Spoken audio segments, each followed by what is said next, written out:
திருச்சிற்றம்பலம். அருட்பெரும் ஜோதி அருட்பெரும் ஜோதி தனிப்பெரும் கருணை அருட்பெரும் ஜோதி எல்லா உயிர்களும் இன்புற்று வாழ்க. வண்டை பார்த்து மாணிக்கவாசகர் கேட்கிறார், என்ன செஞ்சிட்டு இருக்க? தெரியலையா? பூவிலே தேன் குடிக்கின்றேன். ச்சே, தக்குனோண்டு இருக்கு, இதெல்லாம் ஒரு பூவா, இதெல்லாம் ஒரு தேனா என்று அலட்சியமாக சொல்கிறார் மாணிக்கவாசகர். இதைவிட ரொம்ப பெரிய ஒரு பூ இருக்கு, அதுல காலத்துக்கும் இனிமையான தேன் ஊறிக்கிட்டே இருக்கும். அந்த பூ மேல நீ போய் உட்கார வேண்டாம், அதை பார்த்தாலே, அதை பற்றி மனசுல நினைச்சாலே போதும், உனக்குள்ளே தானா தேன் சுரக்கும் தெரியுமா? அப்படியா? நான் இதுவரைக்கும் ஏகப்பட்ட பூக்கள்ல தேன் குடிச்சிருக்கேன், ஆனால் நீ சொல்ற பூவை பார்த்ததே இல்லையே என்கிறது அந்த வண்டு. அந்த பூ எங்கே இருக்குன்னு சொல்லு, உடனே அங்கே போய் பார்க்கிறேன். மாணிக்கவாசகர் சொல்லத் தொடங்குகிறார்.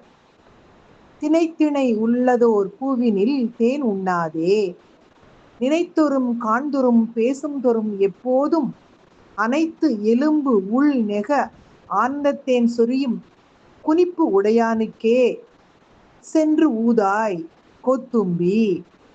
அந்த அரச வண்டு இப்போது தேன் அருந்திக் கொண்டிருக்கும் பூவை திணை உள்ளது என்று அலட்சியமாக சொல்கிறார் மாணிக்கவாசகர். அதாவது திணை போல சின்னம் சிறியதாக உள்ள பூ. ஆனால் சோலையில் உள்ள எல்லா பூக்களும் இந்த மாதிரி தானே இருக்கின்றன. பிறகு அந்த வண்டு வேறு எந்த தேனை அருந்தும்? அதற்கு பசிக்காதா? வண்டே, நான் சொல்லும் பூ மிக பெரியது. அதை நாம் நினைத்தாலே நம் எலும்புகள் நெகிழும். அதை பார்த்தாலோ அதை பற்றி பேசினாலோ இன்னும் உருகி போய்விடுவோம். உள்ளே ஆனந்தத்தேன் தானாக பொழியும். அப்படிப்பட்ட அருமையான தேனை பொழிகிற அந்த பூ எங்கே இருக்கிறது தெரியுமா? கைலாயத்தில். ஆட்டப்பிரியனாகி என் நாயகன் சிவபெருமான் தான் அந்த பூ. அரச வண்டே, நீ அந்த பெருமானுடைய காலடியை சென்று வணங்கு, அதன் மூலம் என்றைக்கும் குறையாத தேனை பெற்றுக்கொள் என்கிறார் மாணிக்கவாசகர்.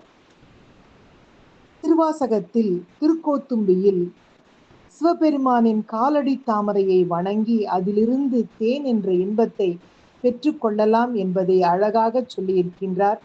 இந்த பதிவினை, இந்த அருமையான பதிவினை இன்றைய சிந்தனையாக்கி மகிழ்வோடு இனிய காலை வணக்கம் சொல்வது உங்கள் அழகம்மை சுவாமிநாதன்.